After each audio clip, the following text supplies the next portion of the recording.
क्या आपने सोचा है कि कभी भी वॉर जैसी सिचुएशन आती है या कोई भी ग्लोबल इशू होता है, उसकी वजह से उसका सीधा इम्पैक्ट इंडिया के इन्फ्लेशन पे क्यों पड़ता है?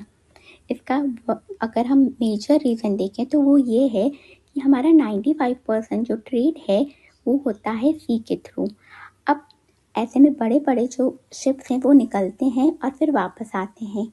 अब इनका लेना होता है इंश्योरेंस, जो कुछ ही कंट्रीज़ ऑफ़र करती हैं मैरीटाइम इंश्योरेंस। अगर नॉर्मल डेज़ में प्रीमियम 100 रुपीज़ है, तो ऐसे दिनों में वो 150 टू 200 हमसे प्रीमियम लेती हैं। इससे बढ़ जाता है हमारा इम्पोर्ट। अगर हमारा इम्पोर्ट महंगा होगा तो डोमेस्टिक लेवल पे हमें इन्फ्लेशन देखने को मिलेगा। इसका सॉल्यूशन निकालते हुए इंडियन गवर्नमेंट ने लॉन्च करा है भारत मैरीटाइम इंश्योरेंस पूल।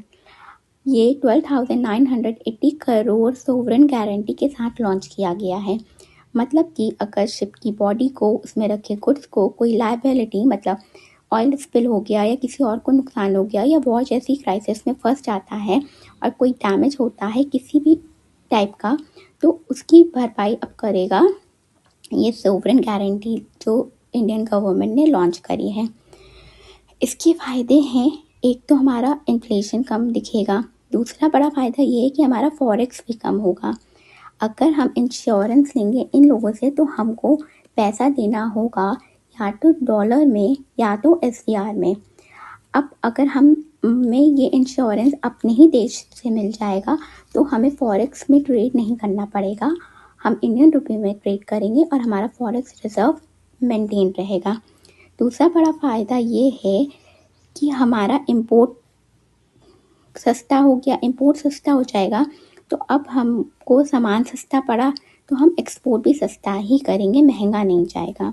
तो इम्पोर्ट सस्ता तो एक्सपोर्ट भी सस्ता, क्योंकि हम बाहर से सामान मंगाते हैं, रॉ मटेरियल या कुछ, फिर उसको रिफाइन करके या कुछ करके बाहर बेचते हैं।